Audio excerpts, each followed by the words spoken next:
Hello and welcome to the latest edition of the Health and Safety Matters podcast. My name's Mark Sennett. I'm the CEO of Western Business Media, which is the publisher of Health and Safety Matters. And we're delighted this podcast is once again kindly sponsored by the Health and Safety event. And if you don't know when that is, well, it takes place on the 28th to the 30th of April 2026 at the NEC in Birmingham. Now, you can register for free. The registration's just opened for the event. And if you do register, you also get free access to the fire safety event, the workplace event, and the security event. It is the UK's biggest health and safety exhibition. So you can register for free now at healthandsafetyevent.com. If you can't remember that, just throw into a search engine, Health and Safety Event, and up it comes. We're absolutely delighted and proud that Health and Safety Matters is still the lead media partner for that event. So you can come and see us there. We will have our own stand there as well, and we'll be there with the British Safety Industry Federation as well. So please do come and see us on the 28th to the 30th of April. Now, you don't have to wait for this podcast to come around to get all the latest news, prosecutions, product services and industry analysis for the health and safety sector in the UK. No, you can go to our website at any time. Now, if you can't remember the web domain address, it's hsmsearch.com, and it is a brand new website for those of you eagle-eyed out there. We've just recently relaunched the website. So yes, hsmsearch.com, or throw into a search engine Health and Safety Matters, up we come. Now, you can go there, as I said, for all those reasons I just said, but you can also see latest editions of the magazine in digital formats, or you can sign up to get free copies in print or digital format. You can sign up to our twice-a-week e-newsletter, along with 50,000 other industry colleagues. You can sign up for upcoming webinars and see our archive of past webinars on there as well. You can see our events diary. You can see all links to back editions of this podcast. There's so much there for you, so you don't have to wait for this podcast to come out. You can also follow us on X or on LinkedIn. Just throw into either X search engine or LinkedIn search engine Health and Safety Matters, and you can follow us on there. Now, we always start with the news, and we've got the annual news story that we always lead with on this podcast. It's the latest statistics that have been released by the Health and Safety Executive on annual work-related fatalities. So, sadly, in the period which is recording this, work-related incidents in 24/25, 124 workers sadly passed away. The positive is that is a real terms decrease of 14 from the previous 12-month period. But as we always say on this podcast, and so the HSE, no one should lose their life at work. Everyone should have an expectation to come home safe. So there's still plenty of work to be done. So as you can see, the number of fatalities remain broadly in line with pre-pandemic levels and compares to 223 just 20 years ago in the 2004/5 statistics and 495 in 1981 in the same period. Just to highlight a bit more about the areas of where these sad fatalities happened, 35 were in the construction sector, and agriculture, forestry and fishing sectors had 23.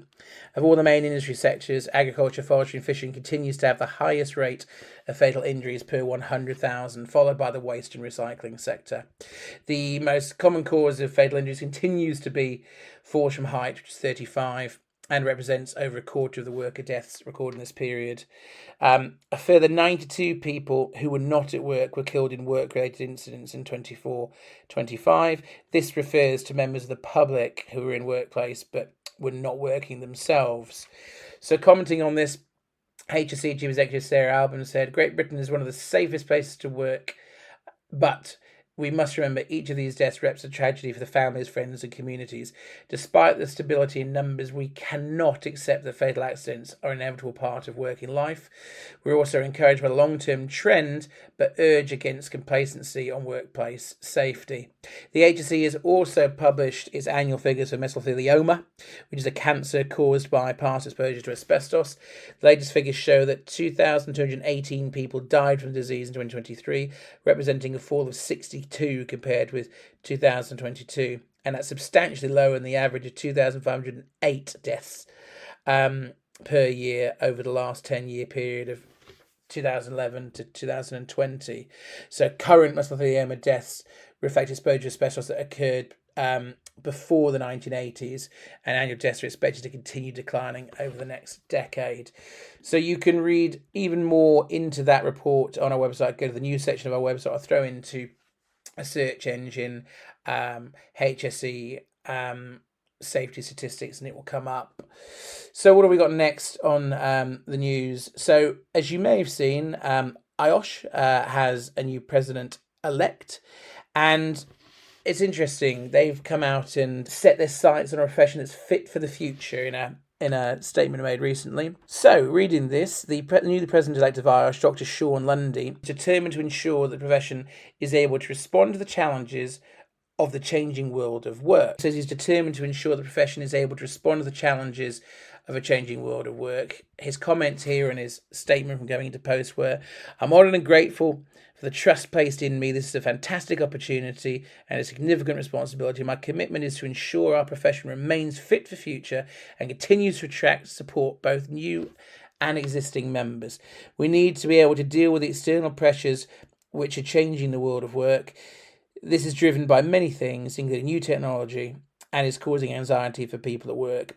So talking about Sean's background, he brings a wealth of experience to the role. He's based in London, living in Enfield.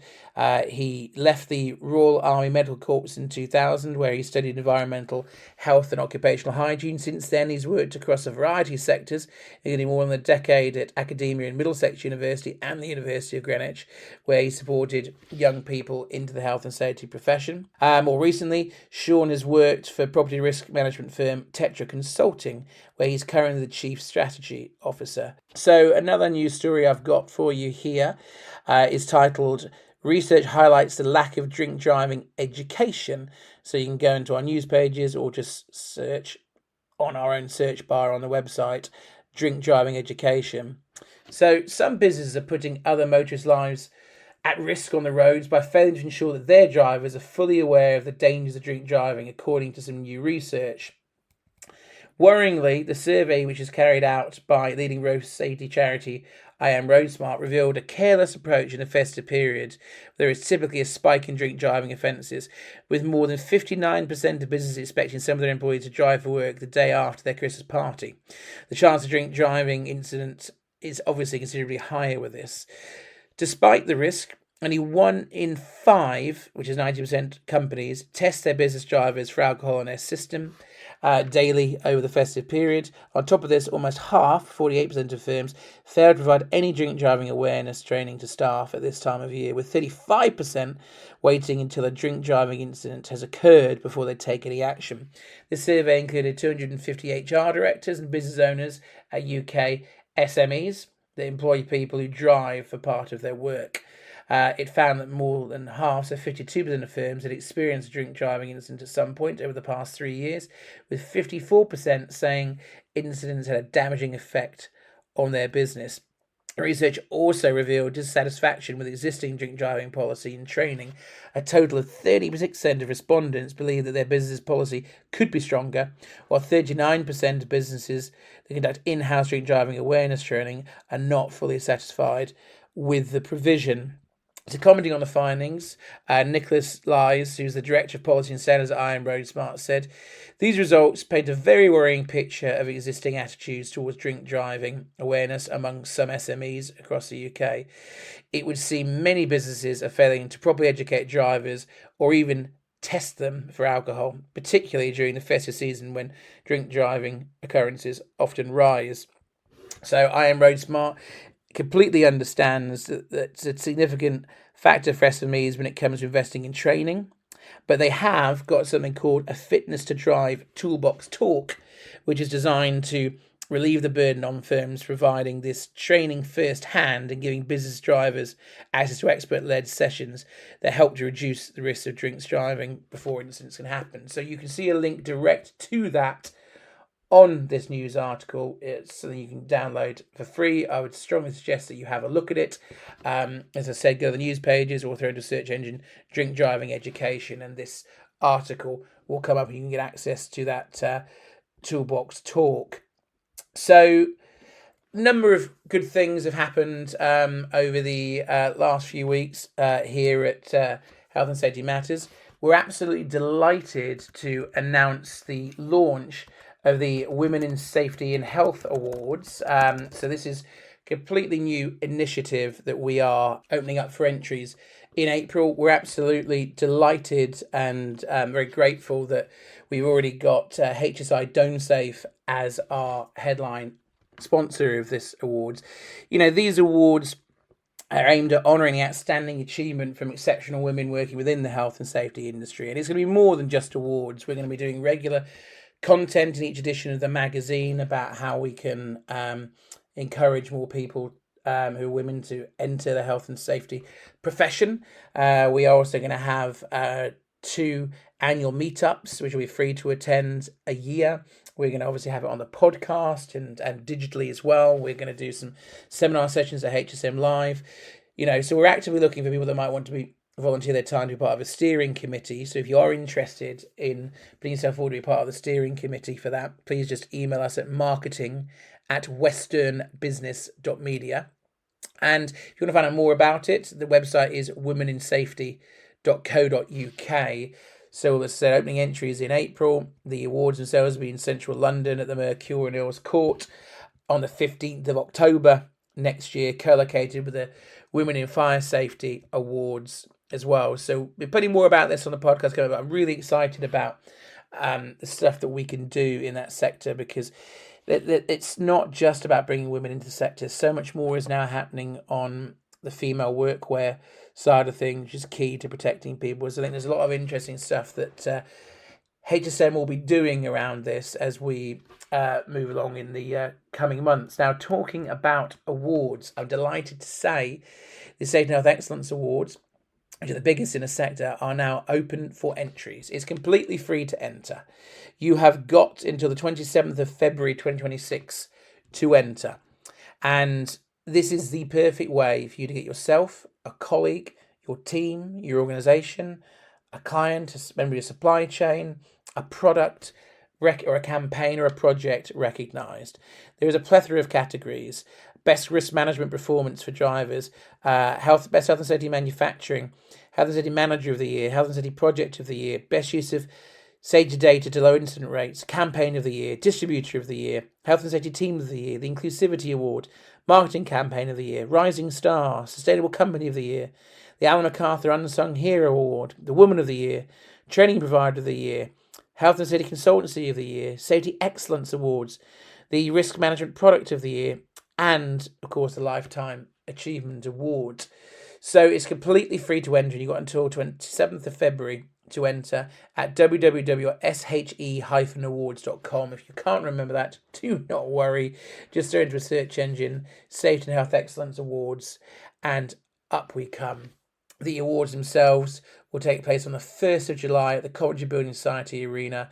They've outgrown their previous venue at the Vox. We've got so much more entertainment lined up this year. We've got Catherine Ryan hosting. We've got dodgems and fairground stalls and casino tables and photo booths and magicians and still walkers. You name it. We've got so much entertainment on offer. It is the sector's biggest night of entertainment and celebration and networking. Tickets are on sale now if you wish to come along. But in the meantime, please do enter she-awards.com. Now, speaking of awards again, I was absolutely thrilled to attend the Professional Publishers Association, which is the PPA's Independent Publishers Awards in November, where my organisation, Western Business Media, was up for 10 awards, and Health and Safety Matters was up for 2 or 3, and absolutely honoured and thrilled that we managed to win the Business Publication of the Year, which makes us the best B2B publication in the country. That is something that was a huge honour to us. We've won it before for Fire Safety Matters, our sister publication, but that is such a reward for the hard work of the team that work on it, from Kelly the editor to Chrissy to Paul on the sales side to Alex our designer, Chris on the digital side, Lou on the product side. It was a huge honour. I'm so proud of the team. But what this really says is it's a testament to how grateful we are to you as an audience for engaging with us and engaging with our advertisers too, because obviously they create products that are there to protect you, and this relationship only works because you do engage with those advertisers, and they ultimately draw up the revenue for the publication, allows us to keep printing the publication. So I'm unbelievably grateful to our advertisers and clients, and to you, our audience, for record levels of engagement. We've had record levels of requests for the magazines, record attendance to webinars and conferences and awards. So this award is really for you, and is because of you, and a testament to the quality of editorial that Kelly pulls together. So, I wanted to share that great news. This isn't just a win for us, it's a win for all of you listening as well. So congratulations to you, and congratulations to the team, and also a huge thanks to the British Safety Industry Federation. I was delighted to have John, the new CEO there, and Alan, the chair, with us. They were on the stage collecting the award with Kelly, Alex and Chrissy, and that was just a fantastic moment.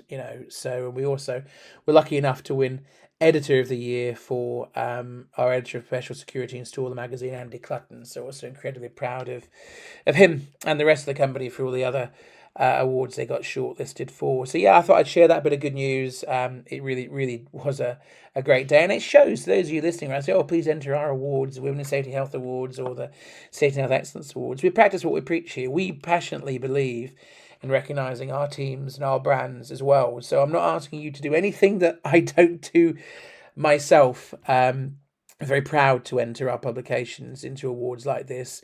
And honestly, the best part of the job I have is seeing you guys when you found out you've been shortlisted for the awards and how much it means to you, let alone if you've won, because we feel exactly the same when we're up for a PPA award. So it's a great feeling just to get shortlisted. Even better if you can go one better. But that's another reason, a good reminder to why I would hope that you would enter the Safety and Health Excellence Awards. So in terms of news, that's the news section of this podcast completed.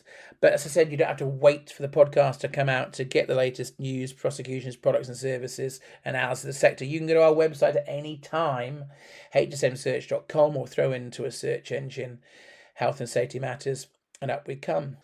So now I'd like to introduce the guest on this episode of the Health and Safety Matters podcast. And I was absolutely delighted to be able to sit down with Jose Arcilla, who's the CEO of HSI. Now, some of you know HSI are a key industry partner for Health and Safety Matters. They do a number of educational seminars with us and webinars. We've got one coming up in January, and I had a really interesting conversation with Jose about what the future of the health and safety market is, what the impact of AI can be on this, and why HSI are really targeting the UK market. So I sat down with Jose earlier today, and here's what he had to say.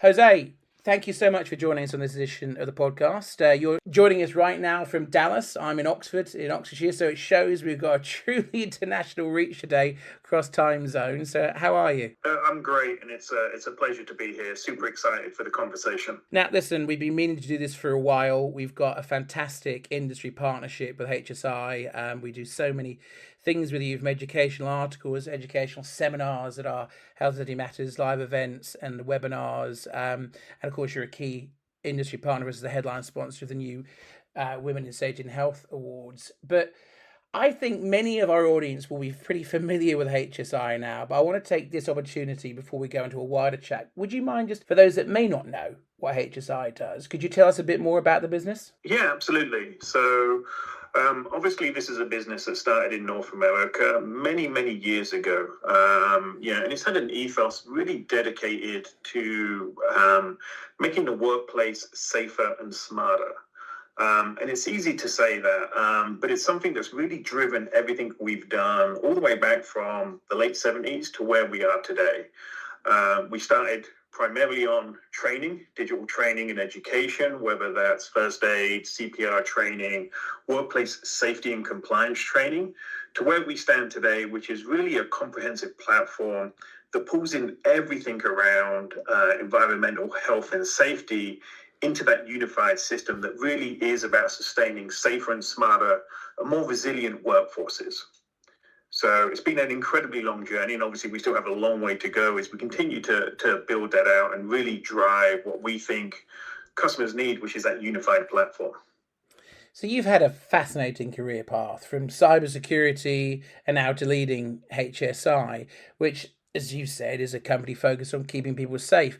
What drew you into the health and safety profession, and what keeps you passionate about this work? Um, it's a bit of a change, as you can imagine, going from digital safety, digital protection to physical, and people safety. But really, for me, it was about that vision and mission that an organization has, and really truly living up to that statement that you make. Certainly, historically, working from a digital protection perspective, you really are keeping businesses running from a digital asset perspective. What drew me to HSI was the kind of like flipping that on its head and focusing on the human resources that really make a business, move forward and keeping those people safe in their environments. And so it was still a vision-led business, but it was really one about taking it to the next level as it relates to keeping people safe, and certainly driving an organization forward with their most critical asset. And to me, that's always been people. Well, a question I want to ask you is something I'm really interested in. In our business, I've made a couple of acquisitions in the last couple of years, but I think that pales in comparison to the levels of acquisitions that you guys have done. You've done 3 significant acquisitions recently from Skillco in late 2024 and Hands HQ just this past August. And this obviously builds on your established DoneSafe platform. It's ambitious, for sure. So what's the strategic vision behind bringing these 3 platforms together, and what problem are you solving for safety professionals by bringing them all into one roof? It's really trying to remove blind spots when you talk about keeping people safe in a work environment. More often than not, you see so many different systems, so many silos of data that it's difficult for organizations to really get a holistic picture of really what's happening in the workplace as it relates to keeping their employees safe. And so more often than not, you'll see a situation that could have been prevented had someone had insight to all of the data, all of the information and indicators that are available to them. It's one of the reasons it's really about taking those disconnected systems, those silos of information. Sometimes, it's hard to believe that in 2025, we still say that there's even paper-based systems that are still in use today, which is crazy when you think about keeping your employees safe and protected against the hazards on their job sites. And bringing that all together and giving it all to, the safety professionals, the line managers in an organization to truly see what's happening. And more importantly, move beyond being reactive to being proactive in how they manage the safety and compliance in their workforce. Because it's really, it truly is about, making sure that when someone comes into work, they go home at the end of the day, and being able to see everything that happens on the site, being able to react when you need to, being able to prevent potential issues, understanding those risks. Having that one pane of glass where you can see all of that truly makes a difference. I can see how much interest there's been in your brand just from the HSM Live event. It's always one of the busiest stands that we have there. You talk about it's still amazing in this day and age. There's still paper-based issues, and you can see there's real interest in this product. And obviously, the majority of what we do is HSM is we're a UK focused market. That's what we currently cover is the UK, and obviously one of your recent acquisitions we just talked about is Hands HQ, which is London based, and so there's a number of major UK organisations. Some might say the UK market is already crowded with established players. So what makes the UK so strategically important to HSI, and what's your vision for growth in the EMEA region? Yes, you could say that the market is crowded, but when it comes to safety and compliance, look, there's opportunities for everyone. For me, the UK truly has, one of the most progressive, health and safety, regulations in the world. It certainly sets the standard for a lot of different countries, certainly in the Commonwealth. And typically we see, things that happen in the UK just naturally, disseminate across the globe because they are some of the best regulations that exist. So for me, there is an opportunity for continued expansion, not just in the UK, but obviously in EMEA with the European Union. And again, it's just the maturity of the market. It's the understanding of what's needed really plays well into what we do and into many organizations for that matter. For us, it's really about, it's not just about selling a piece of software. It's about enhancing that safety culture. It's about making sure we make everything around safety and compliance visible. And really it's about, supercharging safety managers and line managers, to really do the best they possibly can by supercharging their visibility into their own organizations.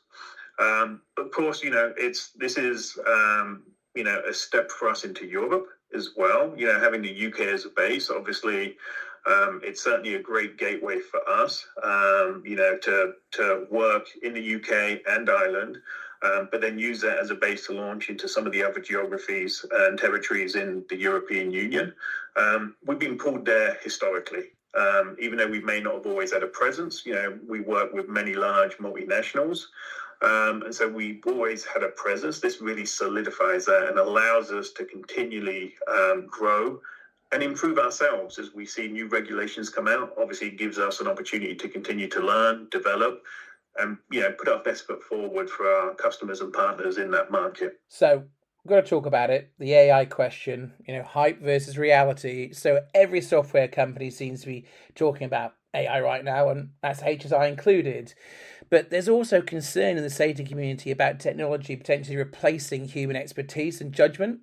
What do you think about AI's role in workplace safety, and where do you draw the line between technology and human intelligence? Great question. I can't remember the last time, I opened up a newspaper, read something online that didn't focus or start with AI. Look, AI, I think, has some huge benefits for the industry, and many industries for that matter, purely because, look, it's great at data recognition, it's great at pattern recognition, data analysis. And I think it can do that at scale, which means if you think about all of the data points an organization has, particularly around workplace safety and compliance, there can be thousands, if not millions of data points that you can coalesce and bring in AI to really help drive the analysis and identify patterns that you may miss, particularly when you talk about disjointed systems or isolated silos of data. Being able to use AI to bring that together, I think, adds a lot of value to organizations and certainly adds a lot of opportunity for us to bring that data to bear for the customers. Because it's not just data that's live now, but it can go back and look at historical data and draw conclusions and analysis from not just the data points, but the human conclusions that were made at that point. We feel that it's going to give us the ability, as we look at our AI implementations into our system, to really, amplify the capabilities of, the safety professional. And it's certainly something we've made some big investments on because, again, we have so many data points in our systems for our customers that when you couple that with regulatory information and then the thousands upon thousands of content components that we have, we're able to provide a holistic picture to our customers that as they start to talk about, an incident, for example, someone's had an incident with, ladder safety or a fire incident or chemical, we're able to analyze that information, provide reasons behind the root cause and preventative measures, as well as remediation steps. We recently released some image hazard recognition capabilities whereby, looking at a workplace, you can see potential hazards, before they're triggered and provide, again, remediation steps to take care of those. So it's super powerful.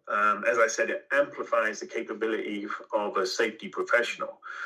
And that for me is critical because I think we can all appreciate, as important as safety is, it's not always the most well-funded, function, department. And so anything we can do to truly, empower those individuals to be far more effective, far more efficient in what they do, I think is a huge step in the right direction. I think the final comment there that I would make as well is that we look at AI as an amplifier and not as, something to take away the role and responsibilities of those safety professionals. For us, having that human in the loop, is really, really important, because we want to make sure that, as AI presents information, remediation steps, that you have a human looking at that and making ultimately the judgment call to say, yes, go execute, versus just doing it itself. There may come a time when, the safety professionals will feel comfortable giving AI more capability to just run and go do that. And we'll be ready to facilitate that when it's time. But for us, it's really the amplification of that safety professional.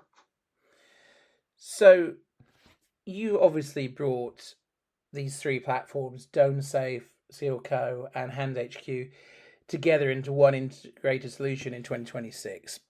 That's a huge undertaking.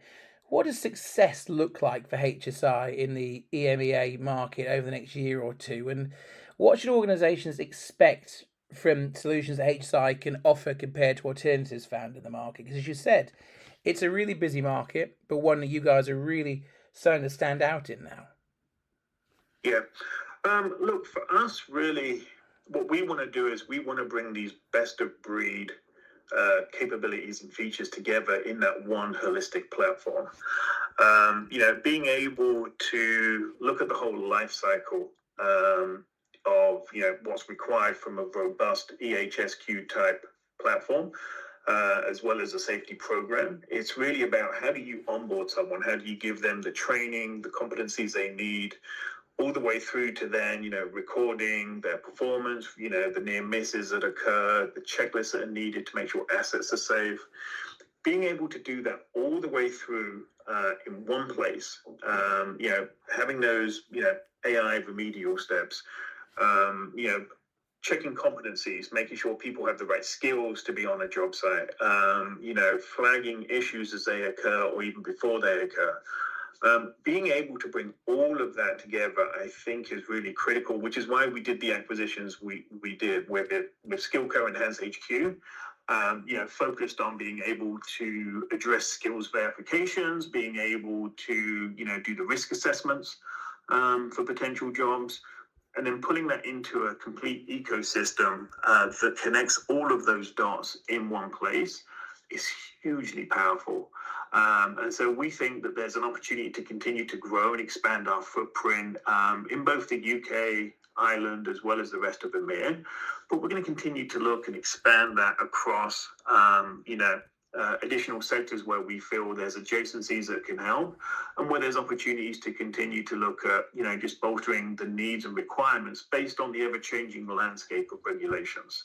Regulations never sit still. And so we're going to continue to invest locally, bring in the right resources, talents, technology, to continue to push that forward, that mission forward of keeping the workplace safe and smarter, and ensure that we do that through that unified system. Because as I mentioned, when you've got these disparate systems, you have a small but dedicated safety team looking at 4 or 5 different systems, going through paper-based potentially areas of their business. I think having all of that in one place is really going to, empower them to be far more successful. Well, one of the things that you're doing is really leading the way in this sector in terms of delivering educational content, and you're partnering with us in a big way to do that. So it'd be remiss of me not to remind those people listening to this podcast about some stuff that we've got coming up together. We've got another educational webinar on the 15th of January 2026 at 10:30 in the morning UK time, and that is on SageTech ROI, providing the value of your EHF software investment. It's completely free to register that. You can do so on our website, or just look into social media on the HSM LinkedIn or X accounts, and you can register for free to that. You are also our headline sponsor and keynote deliverer for Health and Safety Matters Live in Leeds, which takes place at Elland Road on the 12th of March 2026. Free to attend all day, full day of CPD, exhibition, EOSH conference, a lot more. But what's interesting is the session that you are delivering straight after the opening address from the Health and Safety Executive. You've got Rob Bullen from your team doing a session on the confidence gap, why EHS teams feel under pressure and how tech can help. So we'll be opening registration for that for everyone listening just before Christmas. Go to hsmlive.co.uk and register for free just before Christmas.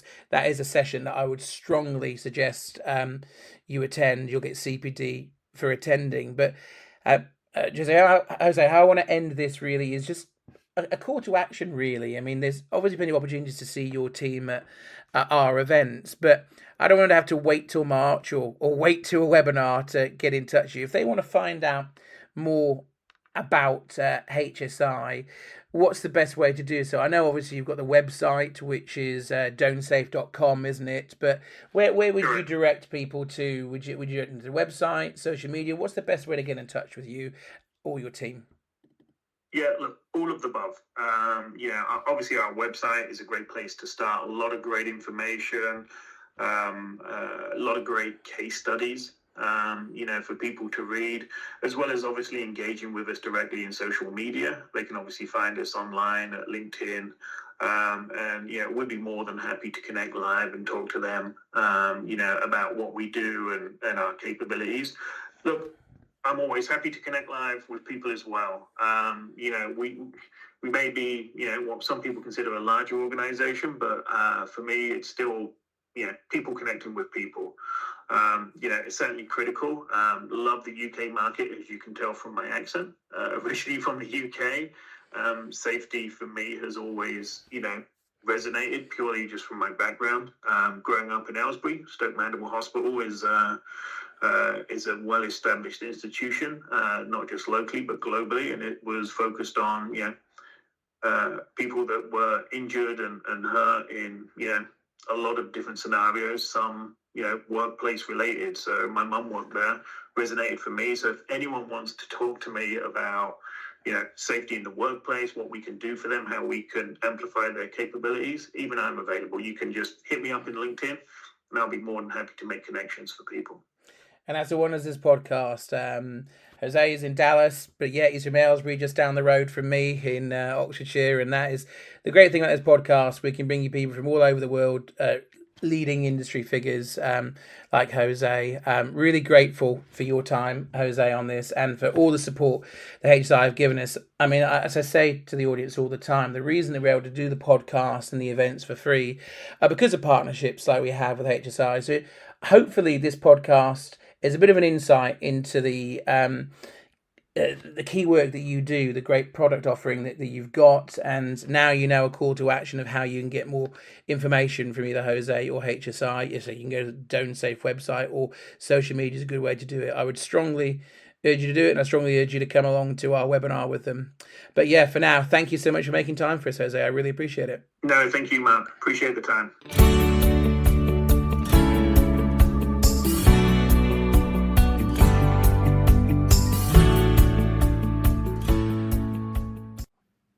And that's all we've got time for in this edition of the Health and Safety Matters podcast. Obviously, I'd like to thank our guest, Jose Arcilla, for taking time out to speak with us today. I'd also like to thank the sponsor of this podcast, which is, of course, the Health and Safety event. And that takes place on the 28th to the 30th of April 2026 at the NEC in Birmingham. Registration is free and is now open. So if you go to healthandsafetyevent.com or throw into a search engine Health and Safety event, you can register. And your pass doesn't just get you access to the biggest health and safety show in the UK. It also gives you access in the same building to the fire safety event, the workplace event, and, of course, the security event. We'll be there as we're proud to be the lead media partner for the Health and Safety event. So do come and see us there on the 28th to the 30th of April at the NEC in Birmingham. Now, as I said, you don't have to wait for this podcast to come out. You can see all the latest news, prosecutions, analysis, products and services in the health and safety sector daily on our website, which is hsmsearch.com. Now, as some of you have seen, we've relaunched the website and it's even easier to navigate. You can see all of our archived digital editions of the magazine, the latest edition. You could also sign up to get print or digital copies of the magazine through there. You can see our upcoming webinars.